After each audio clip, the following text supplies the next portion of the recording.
Hello and welcome to the Wrestling Con episode number 50. We're at the century mark. Another 2 more. We're at the proper mark for us, the proper year mark. But as always, as per usual, I'm joined by Simon. How are you today? I'm doing all right, thanks. Good impact show this weekend. Yeah, I'm about to say it's a big week for you. You've had your impact. That was the highlight of the week, really. So, fairness, that's what you want.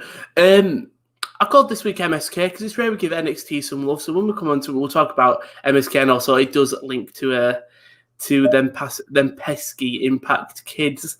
But like I said, we'll go straight to AEW if you've got it loaded up ready. I have. So let's go. Give me a second. Yeah. So it was night 2 of New Year Smash, but it wasn't really anywhere as. Well, I say it wasn't anywhere as near as good as the first. The main event was like awesome, but the rest of it was all right. Opened with Pac and Eddie Kingston. Pac got the win. It was all right. There's so many moving parts in this story, and there's so much going on. It's just not gripped me as much as the others, I think, because there's so much going on, which is very silly because I love everyone involved, but for me, something's just kind of missed.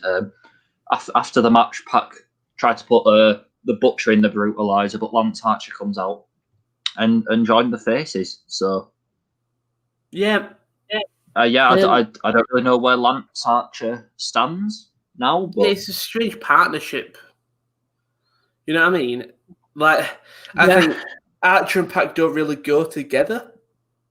No, especially when you've got the Lucha Bros with them. Yeah, it's such a mismatch, but I think it could work. But they'll know what they're doing with it. I don't know. I'd like to see Eddie Kingston win a big match sooner or later. Yeah, I think his peak was the Moxley match. Yeah, but he never actually won a match to get it. He was just never eliminated. You know, he's not had that big win. Yeah, it's a shame because he's good. His promos are unreal.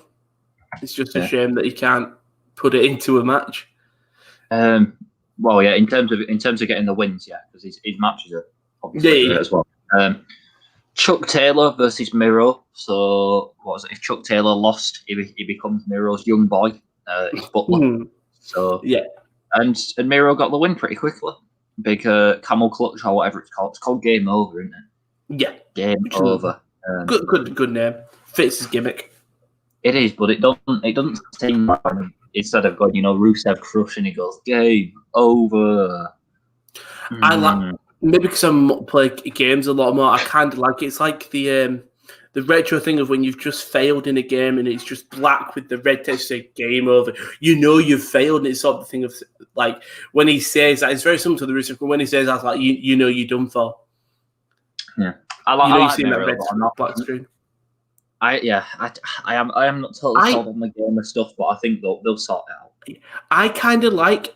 I think this is sort of the new path for Miro in terms of he has been languishing in AEW. He didn't come in as a major player, but I really do think he's found it now, and I think this is sort of the start of him getting some wins.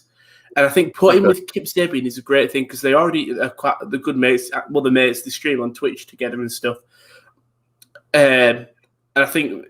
Sort of have Kip there as this annoying jabby heel, and you can either have it as Miro eventually just turns on Kip, he's had enough of him, or Kip gets annoyed that Rusev's getting all this fame and stuff out of them, and it's very easy to switch babyface and heel with Rusev, with Miro, sorry. So he's luckily when you put him with Kip, you can do both ways and it works fine.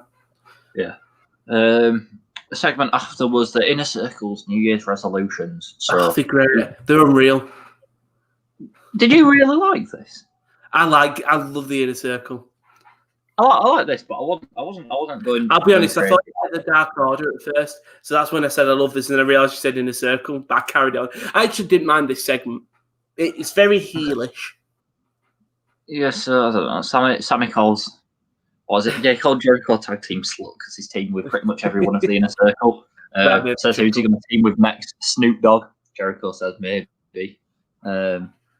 It's MJF being when Sammy goes, Chris Sex goes, what's going on? I saw you with Snoop Dogg last week. You got a team with him next, and MJF goes, all Chris is trying to do is his job, man. So much hostility. He's just he's just a little prick. Yeah. So, and this also triple threat tag next week is it to determine the true team of the Inner Circle. So it's Jericho and MJF, Santana Ortiz, and Sammy Hager, who I'm told is like a famous singer. I think is he like a jazz singer? If I'm right, Sammy Hager, American singer songwriter. Maybe he's not a jazz singer. He's an American singer songwriter. I didn't know this. He's 73. Yeah, he played for Red Rock, I think. Right. I mean, anyway, it's just well done, man. If they've got that fun. If Santana and Ortiz don't win this, considering they are the only legitimate tag team, yeah, they should. But I don't think. I don't know. Maybe they will. I've got no idea. That's what you want. Then we had the Elite against Griff Garrison, Brian Pillman Jr. Danny Limelight got what? There's one thing you missed, and I know because one thing. It's Alex Marvez was backstage to interview the Dark Order. Was he? And so Alex Marvez goes, Evil Uno, a lot of folks wondering what his next few group, and Uno goes, I think in the future, everything we do is in Mr. Brodley's name. We have to be better for people. And it starts next week when Hangman Adam Page teams with the Dark Order. Hangman then gets pulled into the circle and poured a refill of his drink. And it's just, Alex Reynolds goes, when are you going to let us know if you're joining the Dark Order? And it's just all of them going, yeah, Adam, when are you going to join us? Come on, Adam, let's join us. And he goes, next week after the match, I'll let us know. But you can't be in the Elite. Yeah. John Cena shouting Anna Jay's name. They're all planning. He's like, "How are they going to surprise him?" And then he walks into the room and he goes, "Get the f out! Get the f out! Get out, Adam!" It's like, "Oh, what have you all got planned?" And he's like, "Alan Angels is making him a bacon shoe. You don't even like bacon." And then he goes, "Anna, what have you got?" And she's just not listening. And John Silver's just screaming, "Anna, Anna, Anna!" Anna Jay was crazy. She corpses as well. Yeah, the Dark Order genuinely become a favourite thing on TV, even when they're not. The thing is, it's not even on the AEW; it's on Being the Elite. Yeah, it's John Silver. He's amazing. They all have their role to play, though. Yeah. Stu's a simp for Anna. Alan Angels is just no one likes him. 10 just likes Coke. And Evil Uno's like sort of the de facto leader in a way. They're great. Sorry, carry on. Yeah, so then it was the Elite against the Varsity Blondes and Danny Limelight. Who's Danny Limelight? I don't remember. He's a dark guy. Right. But he's also done New Japan Strong. Right. So he's a relatively big name to be putting in this kind of thing. When I typed in AEW, he was the first news thing that came up about his contract status. Yeah, so obviously, though, it wasn't the Elite, it was the Good Brothers. They didn't use the entrance music. I'm so sad. I love the Good Brothers music. They just strolled in. Well, I was thinking they must not have the rights, but then Kenny Omega used Battle Cry on Hard to Kill, so... True, because I think AEW own that and AEW are linking. I think maybe TNA don't own the theme. It might be the TV company, possibly. I did like the Don Callis thing of they're expecting the Young Bucks, the God Brothers. Yeah. Callis is a prick in the best wrestling way possible. Yeah, absolutely. It's just like anything Kenny Omega's in. Just they do the big entrance, the cleaners come out. I don't understand it. I'll be honest with you. Do you know? I don't understand the cheerleaders. Well, it's just they're just cleaners, aren't they? It's just the one thing I couldn't get. It's just another thing to add to like the big like pomp and circumstance of the entrance. It's so over the top, and I mean they didn't have him at Hard to Kill, and they didn't have like Justin Roberts either. I'd love it. I'm such a nerd. I love Kenny Omega. He's probably my favorite wrestler right now. He can't do anything bad. The fake Elite got the win. I think he hit a one-winged angel. Oh, I can't remember.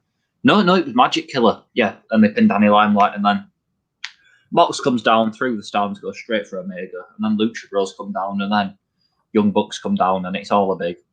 So, again, there's so many moving parts. I'd just like to say, do you know my prediction if we were having the Blood and Guts match? It's slowly coming true. Slowly coming true. Going to be the teams? When I said it, I think it was going to be Mox, Lucha Bros, Pat, and then a mysterious fifth man, which could have been Hangman Page or Cody or someone. So a former Elite member, maybe. Okay.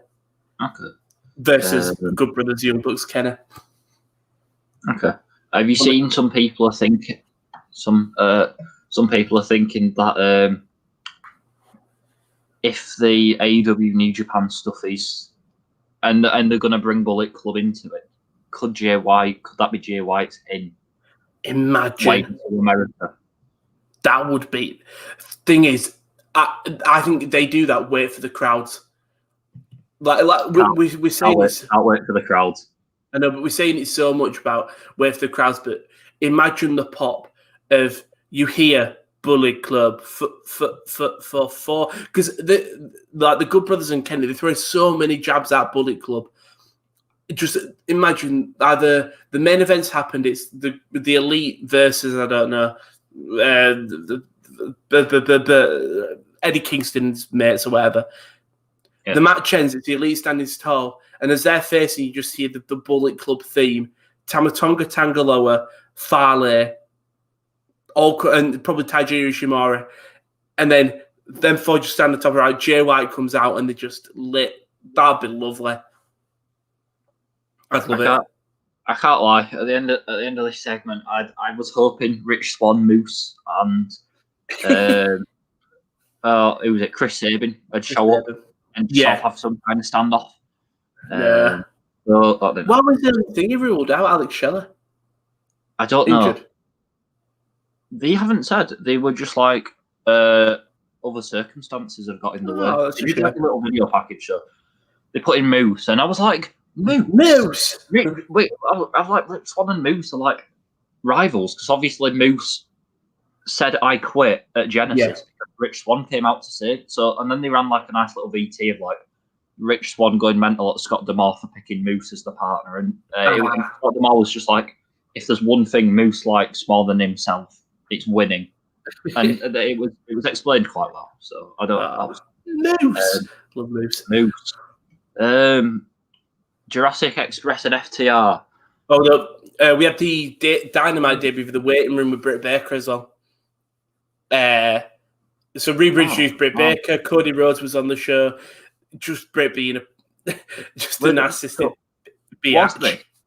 Was this a page out of WWE's book, or was this intentionally chaotic and quite funny? Intentionally chaotic. I think it's what they had on it. It was very WWE-ish in terms of, a talk segment goes. Thing is, like Britt said, congratulate Cody on the announcement of the Baby. Cody didn't even say a word. Jade Cargill came out. Well, Britt announced Jade Cargill. She started chatting S. She said, Shaq and I are tired of waiting. We're going to be waiting a lot longer now, Jade, because Brandy getting pregnant. Who does she think she is? Red Velvet comes out and basically attacks. And everyone just basically, attacked each other. And then it led to the announcement of Thunder Rosa versus Britt Baker at Beach Break. Yeah, the way they cut to that video package of Thunder Rosa was like something went wrong. I think you can't, because it says here Britt Baker told the production truck to roll the footage of her attacking Thunder Rosa and having the paint washed off her face. But I don't know if you heard it, because it said Thunder Rosa interrupted the feed with her own video. But I don't think you heard Britt's thing call for it. I think it just got lost in the chaos. Yeah. The mentalness of it all. Then we had Jurassic Express and FTR. And FTR won.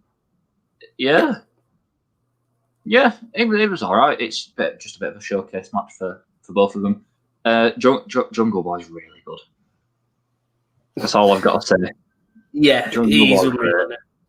It was after watching the wrestlers ordering room service, and I just thought he's so talented. I still forget how young he is. He's only like 23 and he's 22. it's just, I think it's unfair. I'd like to say that he's. But it's also because he's not 22, 23 in the sense that Tyler Bates 23. I feel like Jungle Boy, he's got just like so much less experience.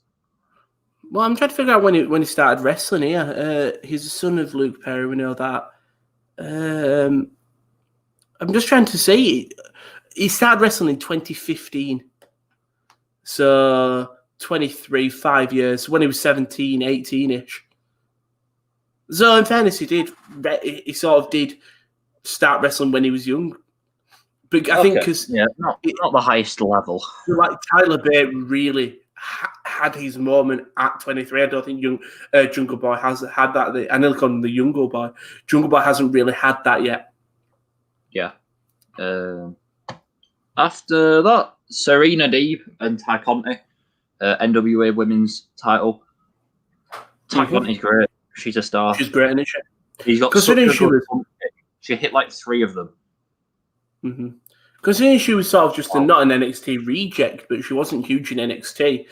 Because when they signed her, I did think, that's a bit strange. See, I always rated Ty Conti from day one in NXT. I could never get into it, but on AEW, they really have made a conscious effort to really explain the jiu-jitsu. Maybe because I wasn't fully into NXT when she was there. So now that I've seen her on a new show, it's sort of a thing. When I thought she was going to join the Undisputed Era, though, for that one episode, I was so excited at the prospect of that. And then they put her with bloody Cesar Bononi and Arturo Ruas, and that didn't come to anything. No. But now she's. I mean, Serena Deeb, like, not carried her, but it's veteran in there with the younger one, and Serena Deeb trained Ty Conti for a bit, and yeah, it was good. Yeah. I mean, it was in the normal women's slot, and the NWA division is better than AW's own, but yeah, Serena Deeb's okay. And then we had the match of the obviously the match of the night. I was thinking about calling it match of the year so far in terms of TV, but Phoenix versus Penta was better. But I love this. Phoenix Omega as well. Yeah. Oh, Phoenix Omega, that's what I meant. Phoenix Penta. What an idiot.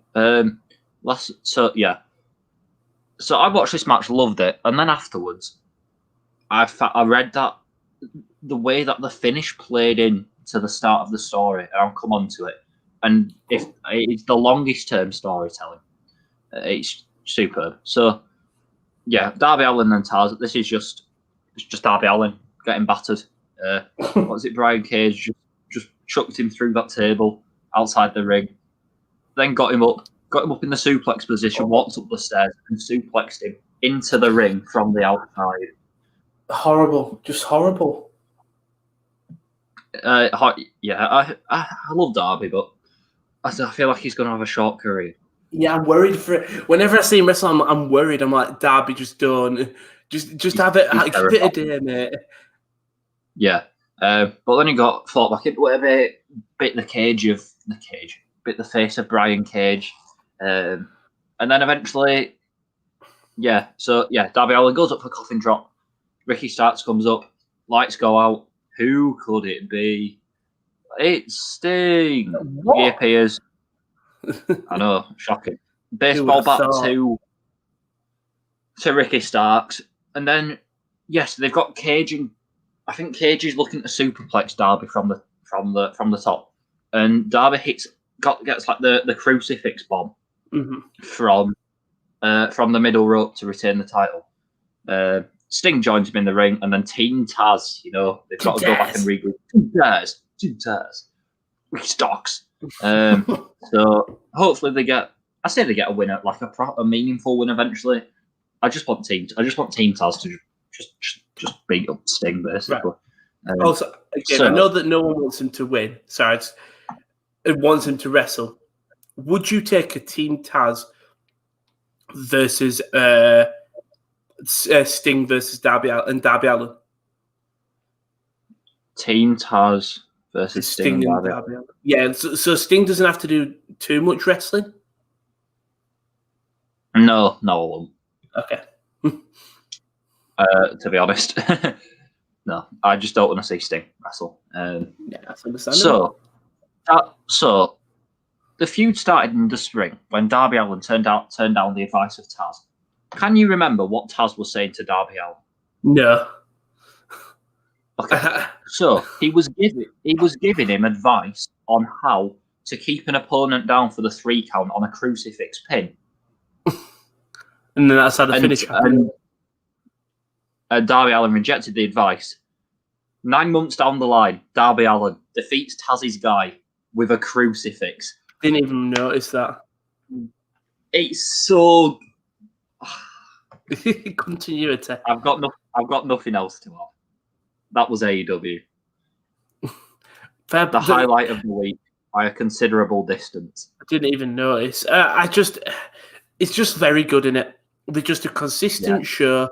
The Wednesday shows miles above the Mondays and Fridays, unfortunately.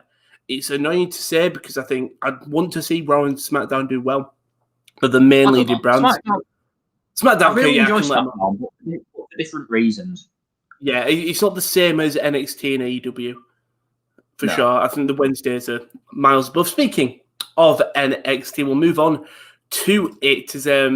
We also have the first stuff. So we had Candice LeRae defeating Shotzi Blackheart with an Indy Hartwell, a cheeky distraction. Candice getting the win in this sort of the long burning feud that's going on between her and Shotzi, and then we'll see later Kushida as well. Pete Dunne confronted Finn Balor.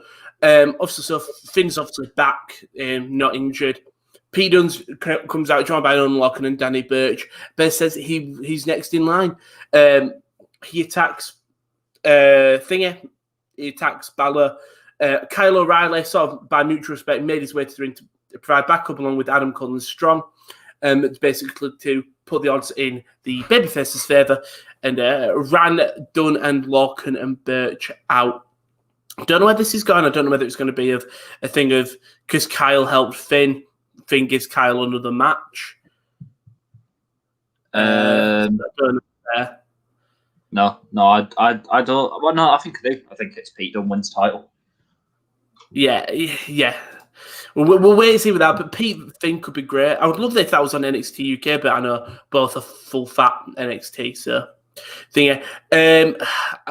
I'm sad to say for the next match in the Dusty Rhodes Tag Team Classic first round match. GYV beat Everrise. Grizzled young veterans. Yeah, I'm guessing you're not a happy bunny. I kind of knew before I started Everrise weren't going to win. They need their old music back. Since they got the new music, all they do is lose. But your boys, at least like Everrise got run NXT. They are my boys. Yeah, as long as they're on proper NXT. Look, I think people start to wake up to Everrise. So yeah, that's fine. Okay. Yeah, they're entertaining. I think you can give them that. I think you can definitely give them that. A couple of other teams announced. Would they been announced last week for the women's one? If not, you've got Shotzi and Ember and Casey Kanzara and Kaden Carter. There are 2 teams that were announced. Yeah. You had American champion Johnny Gargano defeating Dexter Lumis in a non-title match. Again, this is all about the Dusty Rhodes Classic. Austin Theory interjects him into the match and basically distracting Lumis. Gargano gets the cheap win. After Kushida and Leon Ruff came out, sort of... He's hyping up next week's match with Lumis. So Lumis had Austin Theory in a finisher. Kushida had Gargano in a finisher, and Leon Ruff was just there. Where did Leon Ruff? I don't think Leon Ruff ever came out, did he? I'm trying to think actually.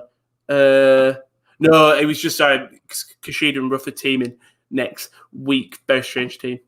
But so it was announced when the brackets came out that a mystery team will be facing Isaiah Swerve Scott and Jay Catalyst. A mystery team known as MSK. First of all, what does MSK mean? And second of all, what do you make of the names? Obviously, if you don't know, the MSK are the Rascals. So is it your Impact boys?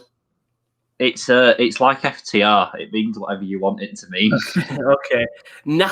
First and then second of all, Nash Carter, and Wes Lee. Right, I wasn't too keen on the name Zachary Wentz, but I think that might be his actual name, so that's fair enough. Desmond Xavier is such a good name. Yeah. Wes Lee. I think Wesley Lee.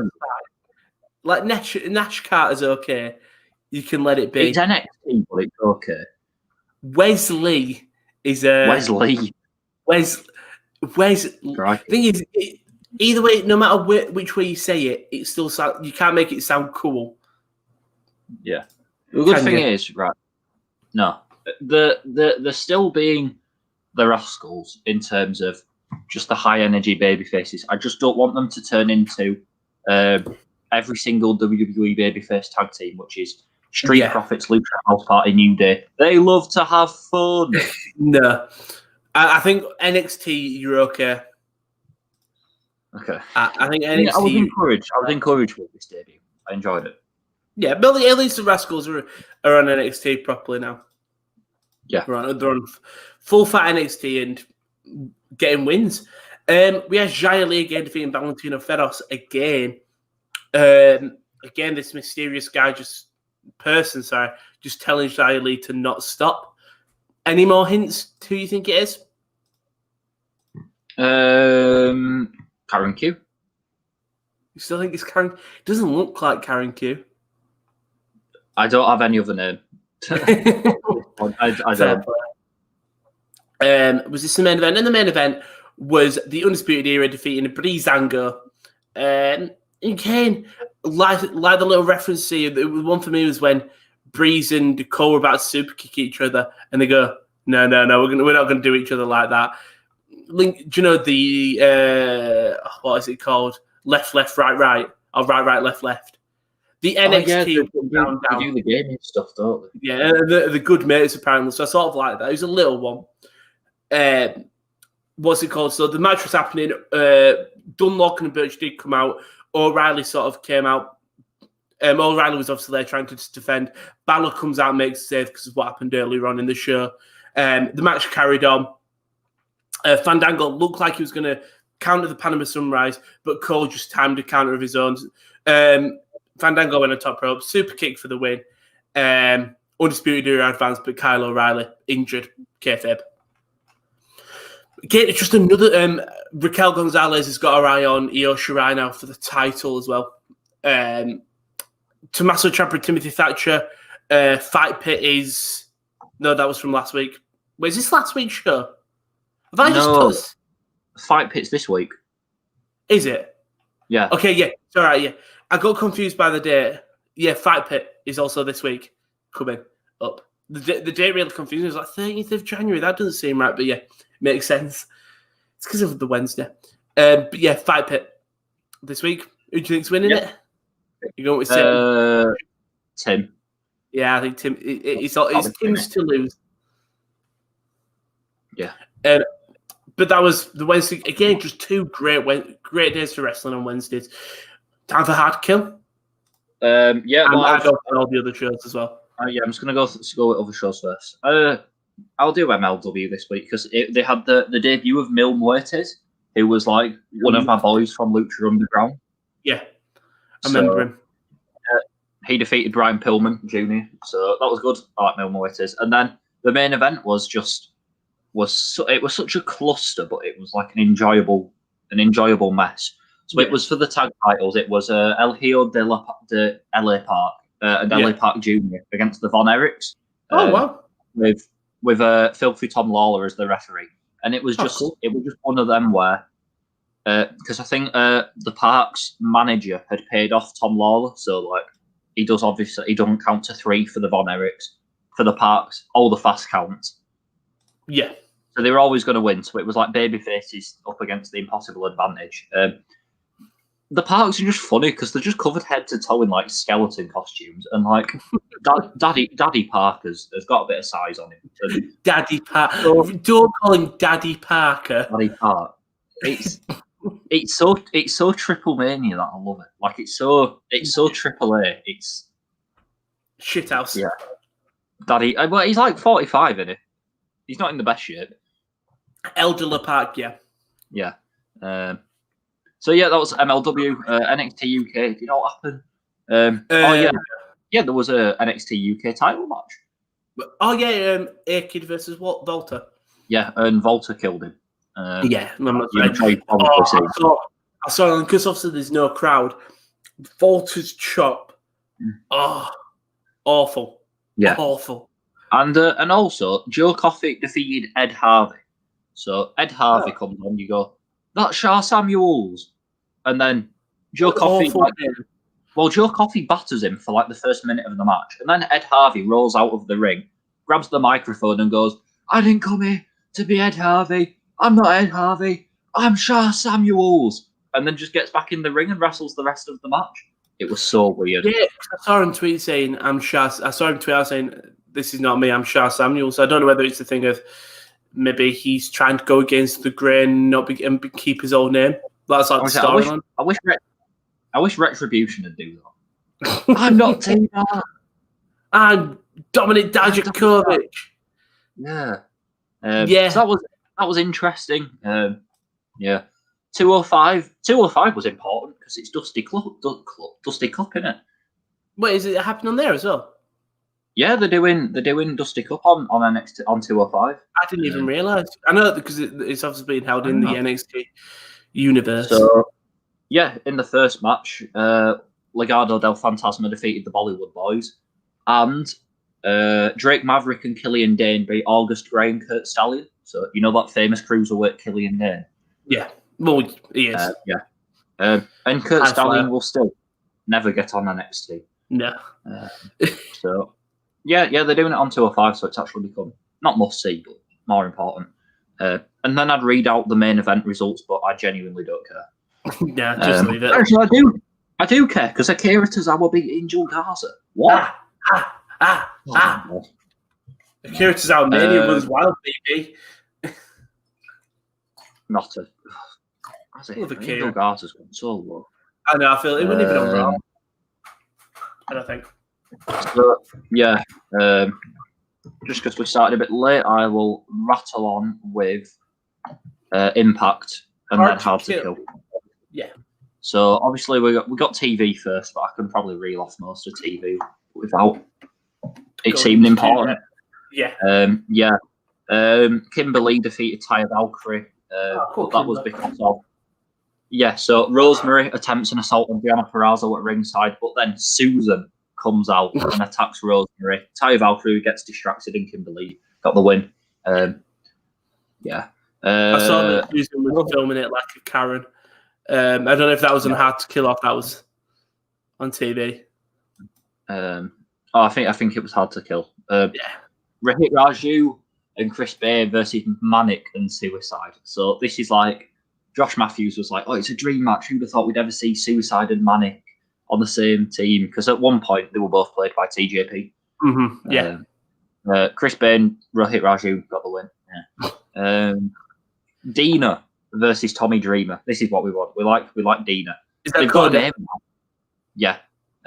They've got a name which they unveiled at Hard to Kill, which I'll come on to, which is quite good.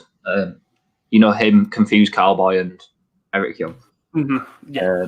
And Cody Deaner got the win, or just Deaner, because I think his boys just came in and just broke down into a big schmoz.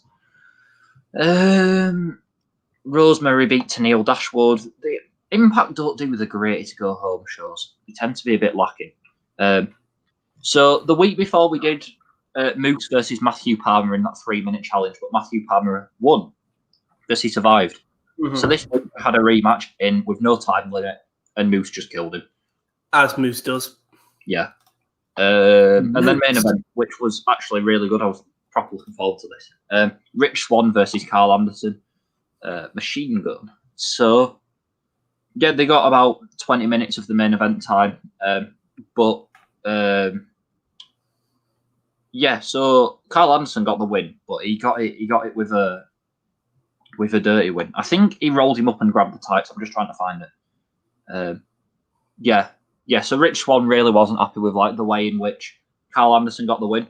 So he went backstage, to try and find him. But then backstage, Doc Gallows and Kenny Omega and attacked the Motor City Machine Guns, and then Swan and Anderson joined the fray, and then as Impact do before every pay-per-view, they all just had a fight. Yeah, the big bro. Yeah, at that point, it was still Motor City Machine Guns and not Moose. Because Impact do like massive batch tapings. Yes, I think that's one problem. I think do you know when WWE had to do a couple of tapings, or when they come to the UK, it does get either spoiled or they shaft themselves into someone who does get injured. Yeah. So that was it was a pretty lackluster show apart from the main event, which were really good. And then Hard to Kill. This was a 10-match card.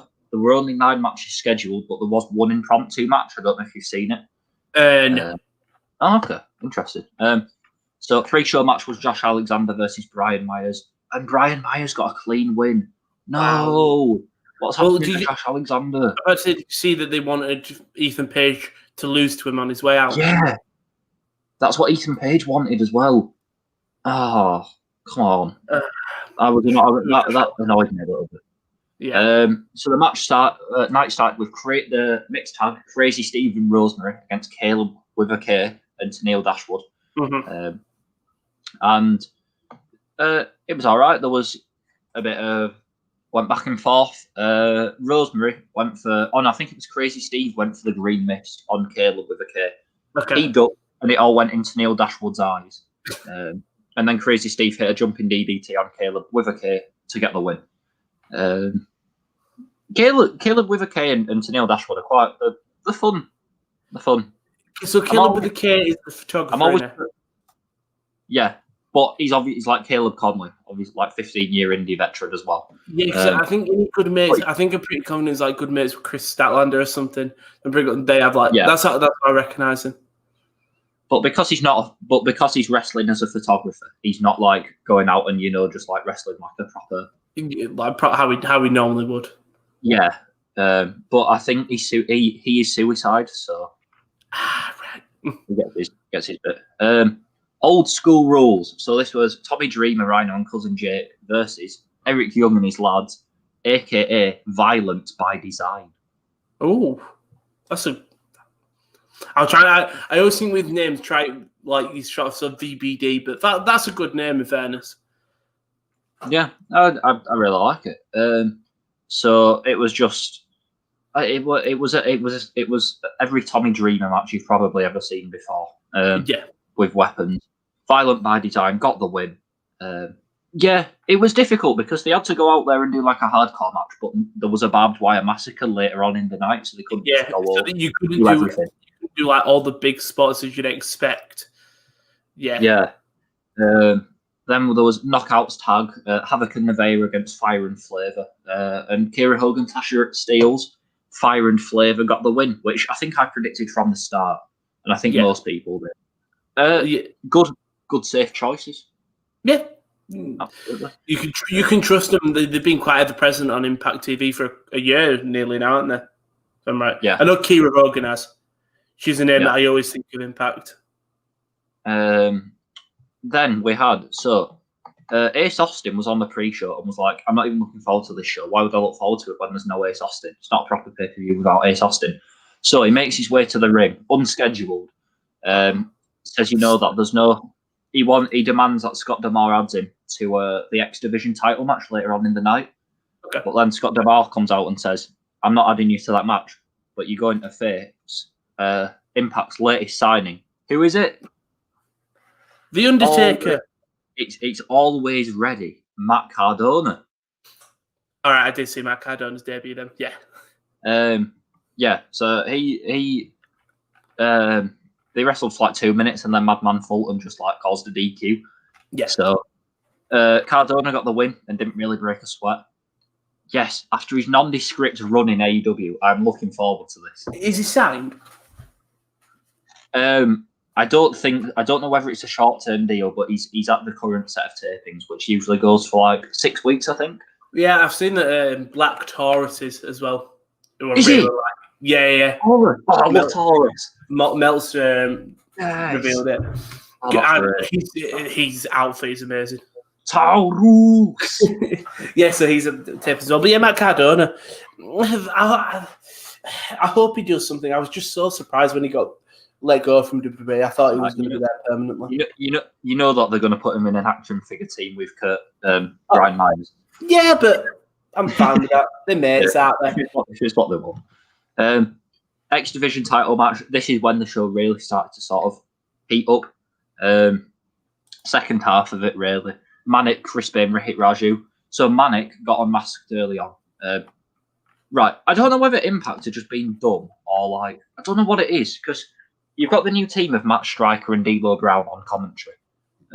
Just Josh Matthews is now taking a backstage role, I think. And many people think that the man under the mask is TJP. He wrestles like TJP. He stands like TJP. And it's quite obviously TJP. Yes. You can see the tattoos and everything. And Rohit Raju unmasks him. And Manik's got all the face paint on. And even though you can see his face, his full face, the commentary is still is that TJP? Well, it certainly looks a lot like him. And I'm like, guys, were you born yesterday? No. That's the problem. The match was superb, but honestly, commentary wound me up with this. Yeah, it's the very typical wrestling trope of when a mask comes off and they're wearing either another mask or face paint. It's like, is that him? No, it's not. It looks like him. It's like, no.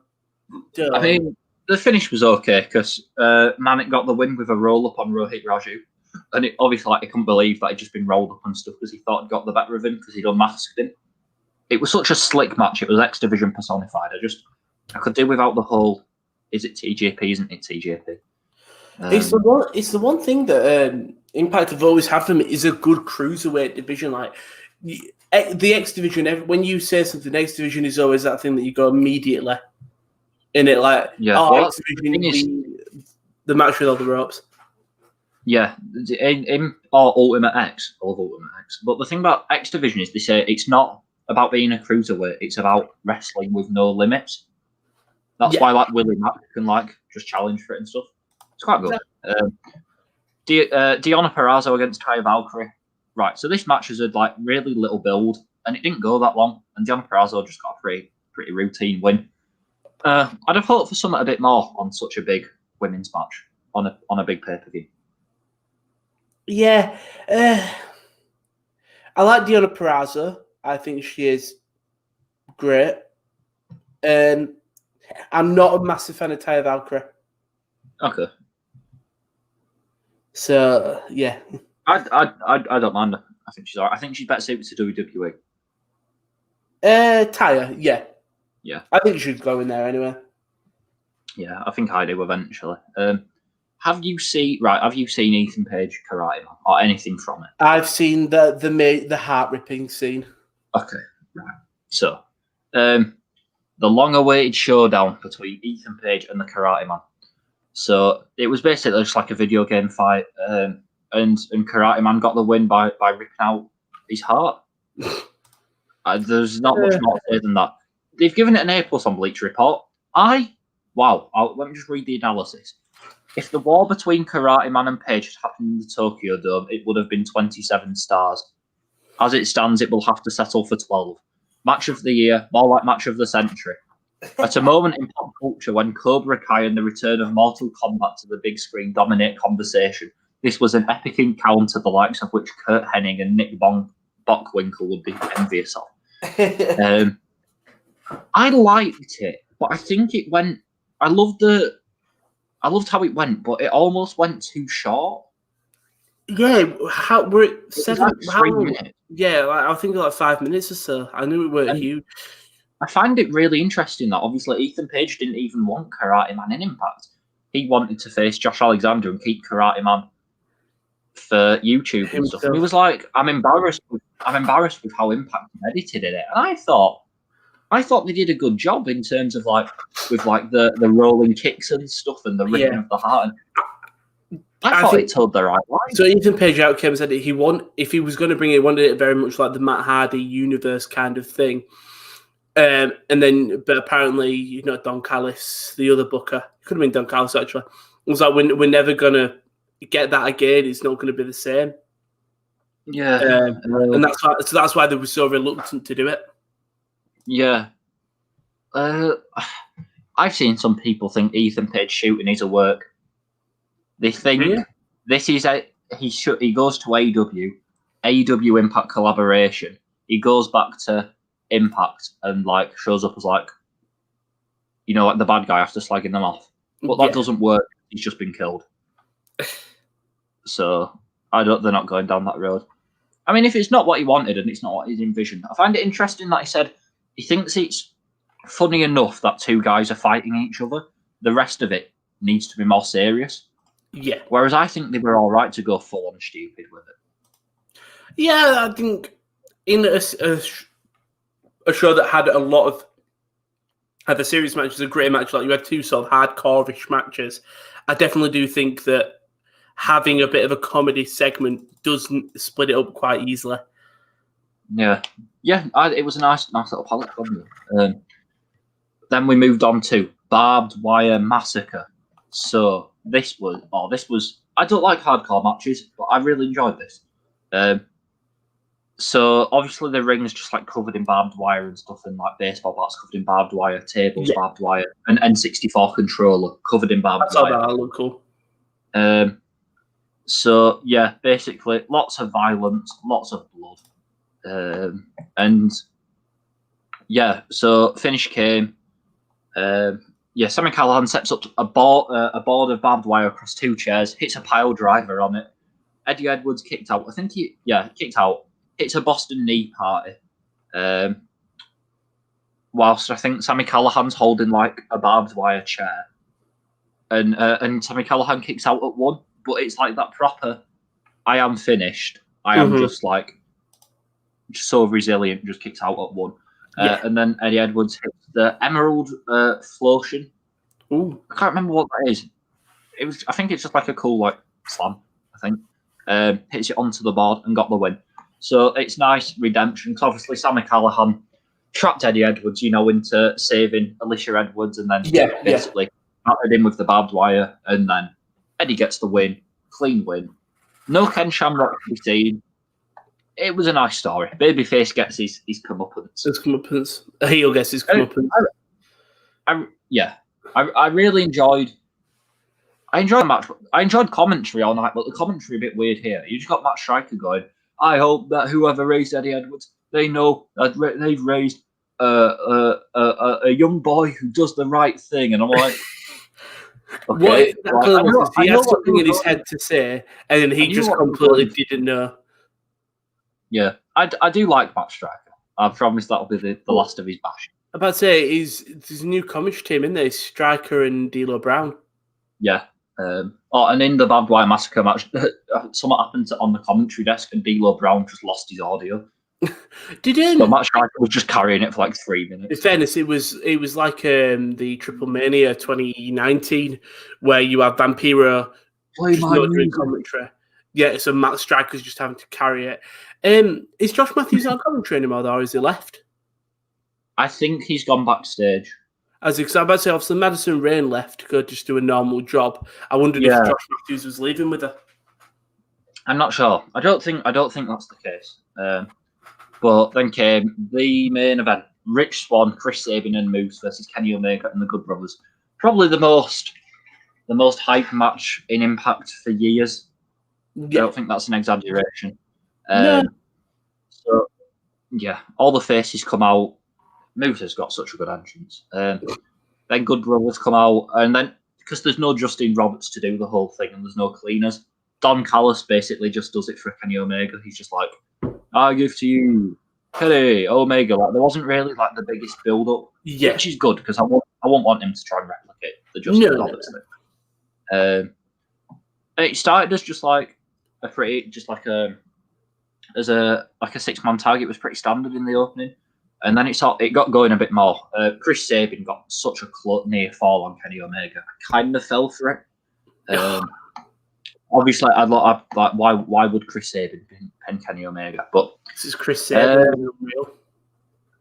So yeah, there was a point where Moose tried to hit a one-winged angel. Kenny Omega got out. Rich Swann got a really close 450. On Omega, like another late 2 kick out. Yeah. And you saw Don Something Carlos that Kenny's climb up good in at, the isn't ring. Yeah, like Don Carlos was like thought it was done, which added to it. Rich Swann misses a Phoenix splash. Good Brothers hit him with a magic killer. Moose makes the save. Omega sends Moose to the outside. No, he sends him to the floor. And then, V-Trigger, One-Winged Angel on Rich Swann. The AW World Champion has pinned the Impact World Champion. Very nice. Whoa! Oh. Action-packed. Kenny was wearing his Bullet Club top. I Good saw Brothers that. were wearing the Bullet Club hats. The dirty little pay-per-view, out there. 3 months' time now, I think we're going towards title versus title, belt collector Kenny, Rich Swann versus Kenny Omega. Look, who'd have thought when Rich Swann was like floundering on 205 Live, this would have been in his future? That's the thing. We would have thought that when he got fired, he would then go on to be the Impact World Champion and facing the AEW World Champion in a main event of an Impact show. Yeah, I don't think many people would. It's superb main event, superb pay-per-view. Mm-hmm. Yeah, not much you can say. What a company! what a redemption story. That's the thing. They really have sort of come from the ground. Really, there was a time where Impact thing, and then you had a little bit of a resurgence, and then another dip, and then the past 2 years, consistent showings. Even when I first started watching Impact, started watching it again, about 9 or 10 months ago, and I wasn't feeling it that much because the main event was like Tessa Blanchard, who I was never that sold on, and Michael Elgin. No, I was never sold on Elgin. I like Tessa Blanchard, but they've just freshened it up so much. Yeah. Well, really good. That was hard to kill. What's the next pay-per-view coming up? Whilst you take SmackDown. So next pay-per-view is Rebellion in April. They haven't announced the next Impact Plus special. But April. I think it's a couple of weeks after WrestleMania. Nice. So that's right. Yeah, that'll be. Fresh off his gauntlet match last week, Shinsuke Nakamura was called out by Jey Uso. Shinsuke comes out before the bell. Jey took some time to praise Roman Reigns and declares his entry into the Rumble match, and he trash talked Shinsuke. Shinsuke then did some name calling of his own. Nakamura excellently ran headfirst into the ring post. Uso took advantage of this with a pin attempt, but the artist hits a Kinshasa on Uso for the win. Perfect result. Shinsuke is getting the win. He's got his old theme music back. What you want to see from Shinsuke Nakamura. Natalya beat Liv Morgan. So in the wake of the Riot Squad's recent win, they were joined by a new member. Billie Kay came out dressed up in Riot Squad attire. She basically got in the way. She found herself in Tamina's way. Billie Kay ran through the ring, basically caused a distraction, and Riot Squad got pinned. I'm not a fan of Riot Squad getting pinned, really not. Natalya and Tamina put the tag team division on notice, which is quite a shame. No, it's not. It's a lie. I'm trying to see if there's anything I missed. Paul Heyman aggravates Adam Pearce with. So throughout the night, Paul Heyman would just go to Adam Pearce saying, Roman's wants to change this, Roman wants to change that, etc., etc. Adam Pearce is getting more and more wound up throughout the show. King Corbin defeats Rey Mysterio. After weeks of antagonizing Mysterio, including a brutal unprovoked attack in the Gauntlet match with Corbin versus Mysterio with Dominic on commentary.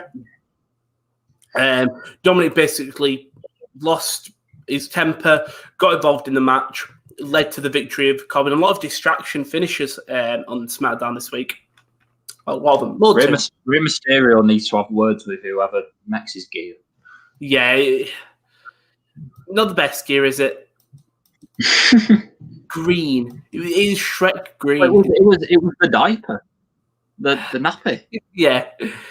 Rare. Yeah, he could do whatever he wants now. We had Ding Dong Hello premiered.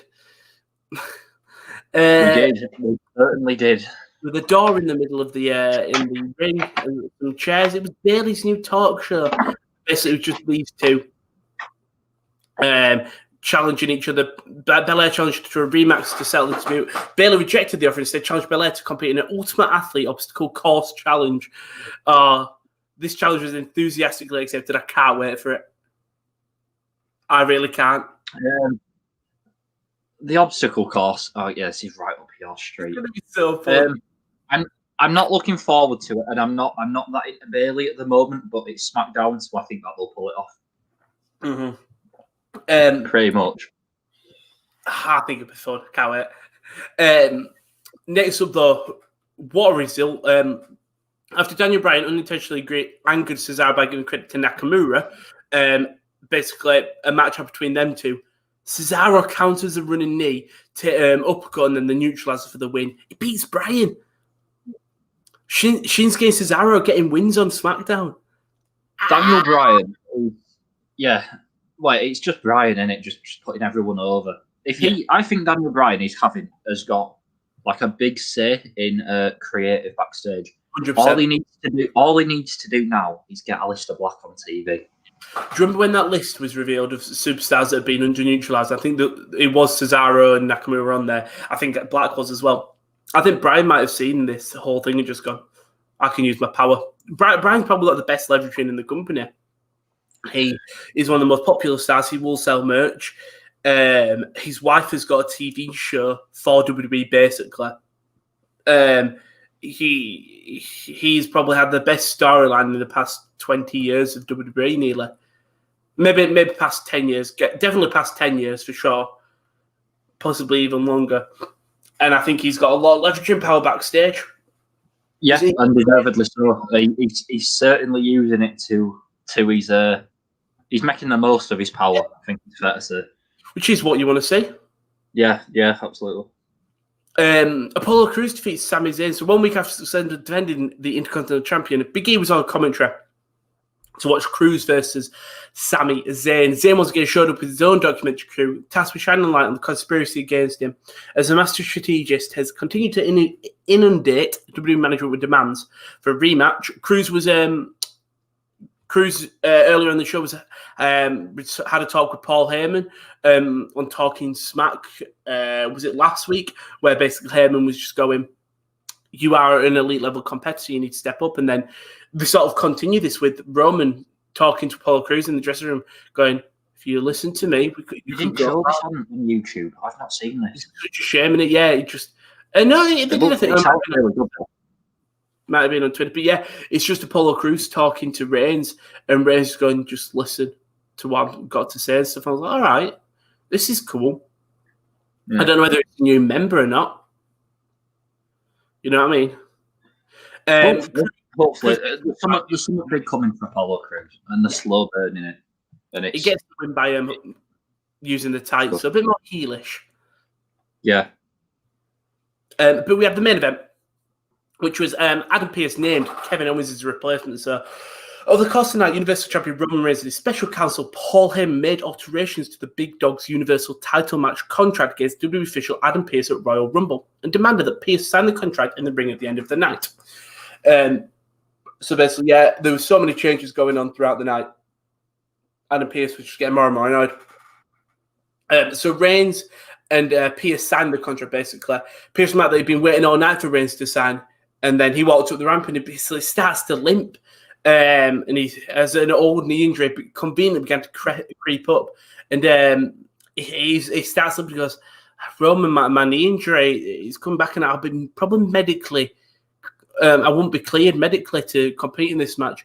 But he went, it's okay because if one member of the main event is injured and cannot compete, WWE is allowed to choose a suitable replacement. And Adam Pearce just goes, and your new replacement at Royal Rumble would be Kevin Owens. Kevin Owens comes out smirking. Roman looks pissed off. Good way to end. It's the first time Roman Reigns has shown any kind of vulnerability. Yes. Or anyone's got even the slightest upper hand on him. Considering, is that 6 months since his date returned? And it's took 6 months for him to show vulnerability? Yeah, since Payback, which was SummerSlam, which was end of August. So yeah. 6 months. 4.5 months. Yeah, exactly. Like, for him to show vulnerability, haven't shown no vulnerability till then. Great. Talking Smack, have you seen it? I haven't seen any. I haven't seen Talking Smack. I saw Raw Talk. A little bit of Raw Talk. The Paul Heyman, Kevin Owens back and forth on Talking Smack that went about 12 minutes. Must watch. I'll give it a watch. Watch. Talking Smack is very good. Gripping. And I want to put the thing here. It's because Paul Heyman's on it. Raw Talk is very. I think it's more of the fun show, which is nice because it's got truth on, and it's more upbeat. But Talking Smack really drills a storyline. Talking Smack further stories. R-Truth isn't the guy you want on Raw Talk. Yeah. I think he's good at what he does, but he's not the one you want. If you're on Raw Talk, to be just this nice little fun after show where Truth and Charlie, is it Charlie who does it? Just have a laugh. Yeah. That's what it should be, but no. Yeah, Talking Smack is amazing. We'll move on to Raw, though. We'll get Raw done with. And it didn't open up with the... What? We're rattling through this today. We're on to Raw in an hour. We are. Look, say we were doing quicker episodes. I love where we're still stuck on Wednesday for a good half an hour, 45 minutes. Half an hour. Well, look, it's everything else is yeah. I'm willing. No, it's better shows and SmackDown, which basically everything is good apart from Raw. I think SmackDown just have a lot of matches which they'll mean something in the future, but as of now, it doesn't really mean much. It feels like they're booking week to week. They're furthering characters. They're putting the right guys in the right positions on the cards. But like amazing, a coherent week to week TV show. Who thought it? Like, unlike with Raw, where a match will happen, it doesn't mean anything apart from maybe the Charlotte stuff. But like in terms of they'll book a match, and then a month later will mean nothing. Like we've seen it, I think, with this Apollo Crews, Sammy, Big E stuff. In a month's time, we'll look back and say, "Oh, do you remember the episode of SmackDown on the 16th or 15th where he attacked him? Oh, look, it's come back. It's come back full circle now." Yeah. Whereas I think on Raw, we currently don't have that, apart from your big segments. Speaking of big segments, the show opened up with a disfigured Randy Orton. So it cuts to sort of a dark screen, and then there's a hooded man wearing just basically, it's a mask, but it's just a bandage basically covering his entire face, apart from his eyes, his nose, and his mouth. And it's what we said about the Fiend in terms of we want the Fiend to be burnt. Orton's got that. Who's that legendary Mexican luchador? Is it El Santo? Yes. Yeah. Yes. He looks like El Santo. Yeah. He declared himself for the Rumble. I'm pretty confident as well because he had the He basically just said this is all the Fiend's fault. Calling the incident a damnation received for showing compassion. You know what? It's the one thing I'm very interested in terms of when Randy returns and he takes off that bandages. Is he fully healed, or does he have these scars for a while? No, I think he's fully healed. Yeah, it's first degree burns and it's WWE. The combination of the two. I think the only one it could work for is the Fiend. When the Fiend returns, I wonder if his mask is charred. Look, this is WWE where people have a Hell in a Cell match and they go, it alters careers, no one leaves the same. And then they show up the next night on Raw going like, just selling no injuries. Because Vince McMahon's like, people pay to see the entrances. They don't want to see you make a half-assed limping entrance. Oh. Yeah, I know what you mean. Charlotte Flair defeated Peyton Royce. Again, this is all storyline. Lacey was backstage, her and Rick walking around the backstage area. She cut a little bit of a promo. She didn't really let Rick talk. And basically she made Peyton tap out and just sent a message to Lacey. Right. So they did that, fine. Ric Flair and Lacey Evans come out on the ramp, fine. They go to advert and then they're gone. Yeah. Why understand? Hang around? It's the new thing that we're doing of like, come back after the break for when we pay off this cliffhanger, and it's just they don't pay it off. And they don't. It's like when they used to do like the Fiend lights, and then they'd come back from break and they'd just be wrestling. Yeah, exactly. I think Drew McIntyre announced his return to Raw, and it'll be next week, which makes sense. 2 weeks. And also, Alexa Bliss has made history, by the way. She's the first woman to main event 3 Raws in a row.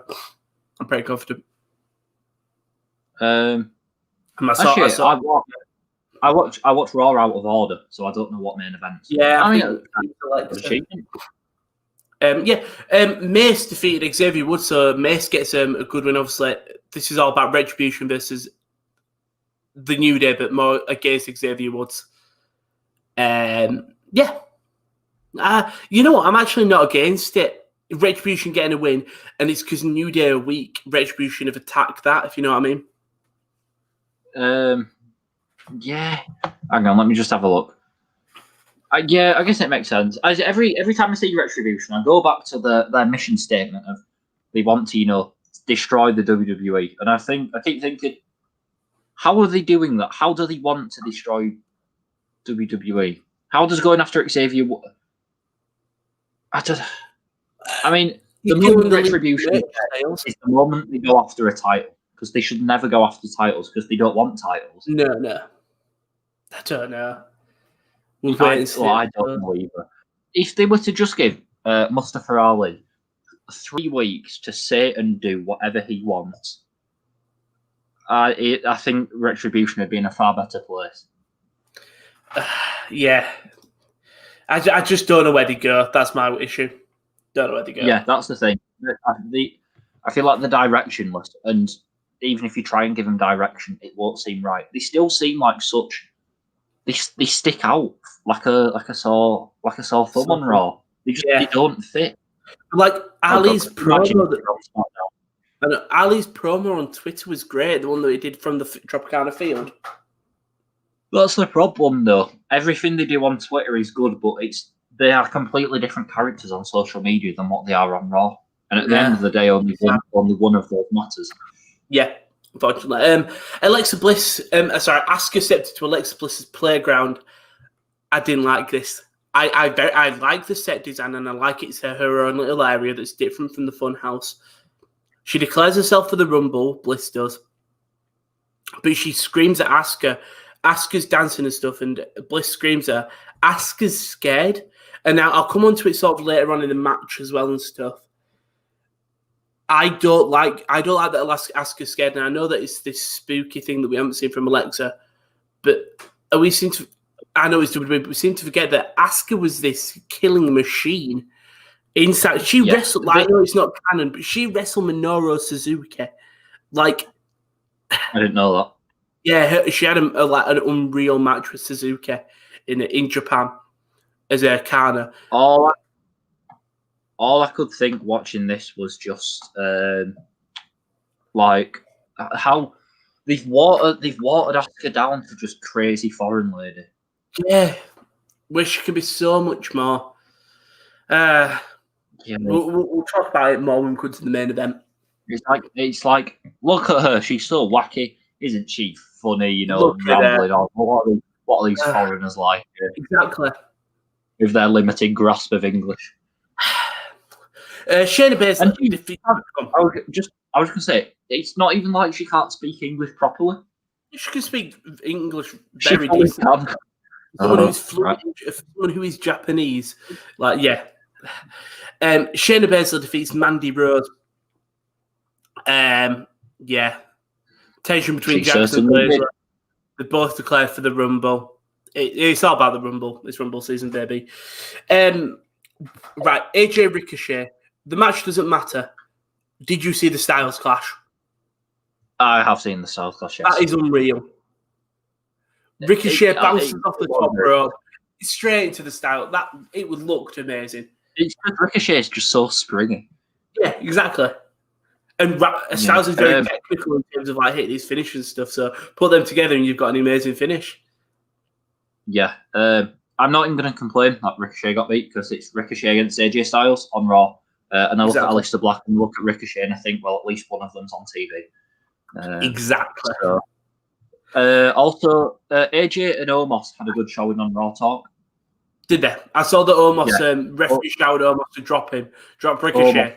So he just dropped. He's good in it. I know it's his entire character, but that man is ridiculously huge. If he can wrestle, he's the next big megastar. Oh, he's the next Big Show. No. You know what I mean, though? Yeah, he's unreal. I'm going to skim over the segment. The Dirty Street welcomed Gilbert and the phony Drew McIntyre. They got Gilbert came back, and then they got a guy who was a bit chubby who could do a Scottish accent. Well, it wasn't a thing. It was from this were proper naff. Yeah. The only redeeming feature was on Raw Talk. Miz and Morrison were bigging up, the Money in the Bank briefcase. And Morrison said with a dead in his John Morrison tone, he went that Miz having the briefcase is a second opportunity at a once in a lifetime shot. That's the thing. With the proper John Morrison straight face, just these two are really entertaining. That's the annoying thing. They can do segments that are way better than this because they are funny in the wrestling terms and they are entertaining. This is just very, very Vince. Yeah, funny guy. He's just a funny guy. Yeah.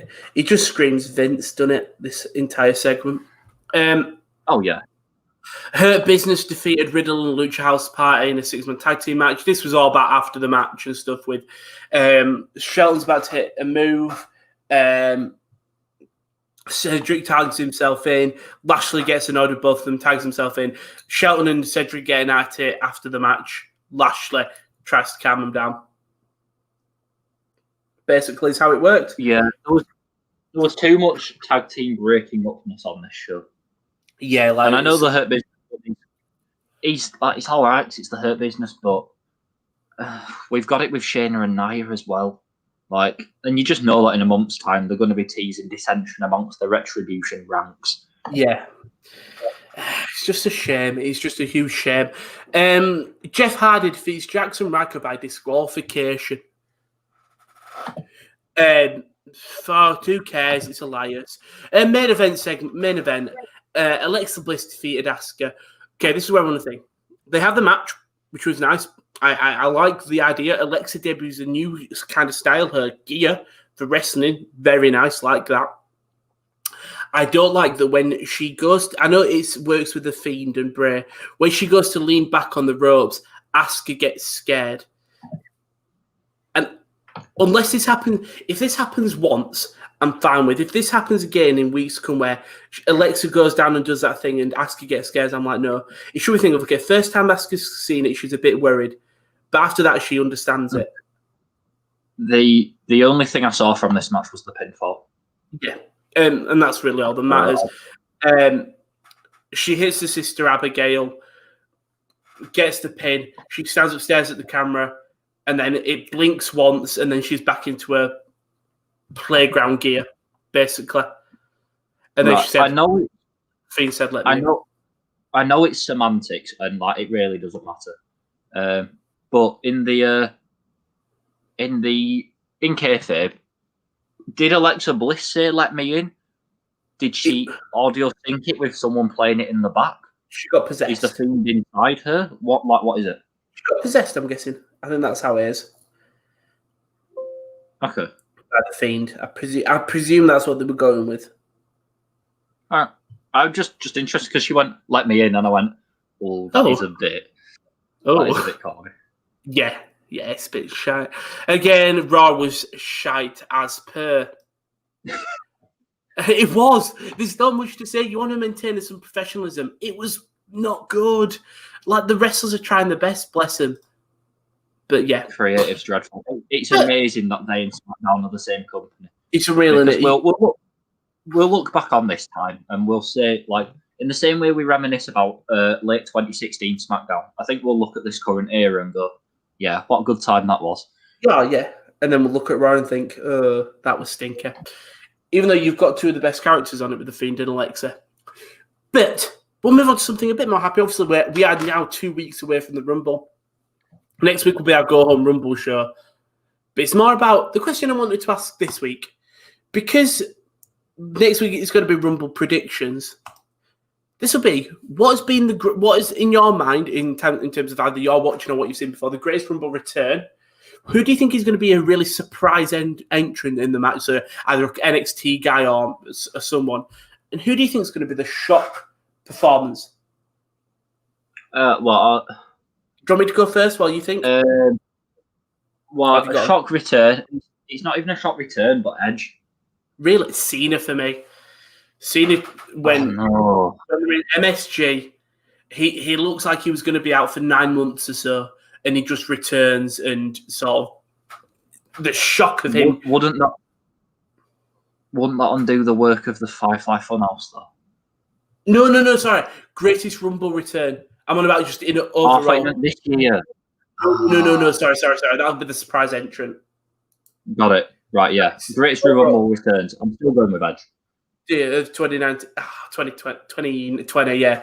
Yeah, you know what? The thingy, the Cena return, just in terms of the genuine, I think, surprise of we knew Cena would have returned. We didn't think he was going to be then, though. Like, just the thing of him being out for not rumored to be out for so long and then returns shock like nothing matters. But I think if we're going genuinely off just, oh my God, it's got to be Edge. I remember because it was just before COVID really hit massively. So me and KL off the Sports Corner channel, we were sat watching it and we was just going, oh my God. It wasn't a thing of like a big point. It was just a shock of like, oh Jesus, that's Edge. Edge is back. Yeah. Like, the feel moment. I can't go against them. Surprise entrant. So I think you've already let yours be clear, but go on. Who's your surprise entrant? I think it's Edge this year. Dear. I'm rumoured to be out for 6 to 8 months, and he's been out for just over 7. I think. I was trying to think of my surprise entrance would be. I'd have Bo Dallas back. Everyone knows that, though. You know what? I'm going to throw one. Bo Dallas. I'm going to throw one completely out. Then it's probably never going to happen. I'm going to go Tessa Blanchard in the women's, just because I'd love to see a big women's shock because we've seen quite the similar in terms of all the veterans returning. So if it were Tessa Blanchard, that'd be cool.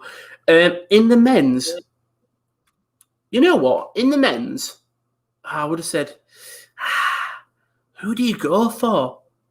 I think Edge is the glaring one. Like you could say the Fiend or something, but I mean, as I said, I hope both. I mean, it won't be a shock return. Ron Strowman's been out for 2 months. Yeah. Lars Sullivan's been off TV for a while. True. Not many people declared like themselves for the Rumble yet as well. Andrade. Yeah, I was trying to think. Yeah, so I was just trying to think. Aleister Black. Oh, Jimmy Uso. No, that'd be nice. If like the final 5 are like Jay, and then four others. The final entrant, number 30, is Jimmy. That would be nice, actually. That'd be real nice. I'd say Jinder, but I think he's coming back at Superstar Spectacle. Yeah, have you seen I saw that they've announced like people that are going to be on the show. In the women's, get if Chelsea Green, if she's healthy. Preparing for a 5th debut. Yeah. Mickie James, Naomi. Yeah. Yeah, I think that's probably it, really. I've got Tessa Blanchard. Okay. Because I like Tessa Blanchard. I think she's great. I know she's a bit controversial, but Tino Sabatelli up to the main roster. I don't think he's ever returned. The fraud. He put on his Snapchat. He put on his Insta the other day that he was in the ring. He's training hard for that #Tino comeback. No, he's a dirty. He betrays companies. He's a mole. Leak. Oh, not for you. And that gives me more admiration, to be honest. Shock performer. So every year we've got a person. Like last year it was Bianca Belair in both women's and men's. Who do you think it's going to be? I'm going to go for the men's. I'm going to go Apollo Crews. I think he might last a while. And in terms of shock performer, I mean in terms of like you look in the ring and think, oh, he's still in there, or oh, he's got a lot of eliminations. You know what I mean? I think a shock performer might be Apollo in the men's. Shinsuke, Cesaro, or Andrade. Okay. I could have done maybe Cesaro as well. Women's? I think women's is a tough one to choose. Oh, God. Yeah, there aren't really any. I'd like to see Bianca again. Oh, Rhea Ripley. Yeah, Rhea. I wouldn't be surprised. I'd like to see Raquel in it as well. Do you know how Rhea did it the other year? I know, because Raquel. A bit soon. I think Raquel's better soon, but yeah, Rhea if not. Rhea would be great in the match, actually. Yeah. But that's the thing. It's the best thing about wrestling in terms of in January. you don't know what's happening in the Rumble. You could go to Rumble thinking, it's going to be Baron 1, and all of a sudden they could just have the honky tonk man or something. Like, it could just be a surprise that it doesn't like set the world on fire, but it makes you smile. I think that's the greatness of the Rumble. Yeah, and no one really cares about the other matches. I don't know. I like the other matches. I think we tend to get some of the best title matches at Rumble because they usually just throw in someone a bit more random, like Finn Balor, Brock Lesnar. Oh, where it was Brock, Seth, Braun. No, Kane, Braun, Seth. The strap match. Yeah, that's true, actually. It's normally a good title match. The two matches in some, I don't care about. There's always a tag team match in there as well. And I'm sure Goldberg versus Drew will live up to those expectations. That'll be great, won't it? I don't. Whatever way the result goes, I wonder what Goldberg's second match is going to be.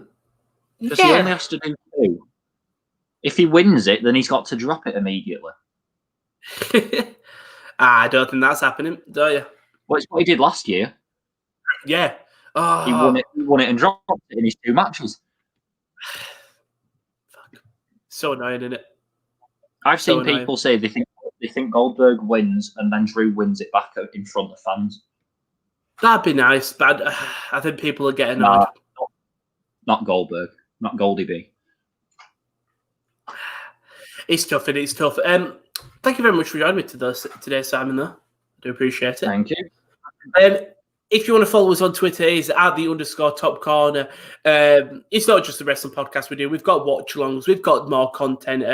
So you're already on the channel. Don't forget to like and subscribe notification. There is a stream coming up later today, which is a Bundesliga triple header. Because it's a big game. It's Bayer Leverkusen versus Borussia Dortmund in it. But we, luckily, on the sports corner, we have a lot of our German sides, and it's currently Mainz versus Wolfsburg, which is KD, and then Hertha versus Hoffenheim. We'll have a triple header there, with Leverkusen Dortmund being your main match, but we'll have the Hertha, Hoffenheim, Mainz, Wolfsburg games, and we'll probably keep you updated on a lot of the other scores, like Leicester, Chelsea, Rotherham, Stoke for Josh as well. Oldham aren't playing tonight, but yeah, keep an eye out for all. That's on the channel probably, I think, 7:15. Bit later on, but tuning for that. But thank you very much for joining me, Sam. We'll see you next week for the go-home shows of wrestling. The go-home shows of all the wrestling. All the wrestling. Go-home show for Rumble. See what happens with Goldberg, Drew. See what happens if any surprise, maybe announcements. If not, it's time for Rumble season. See you next week. Bye-bye.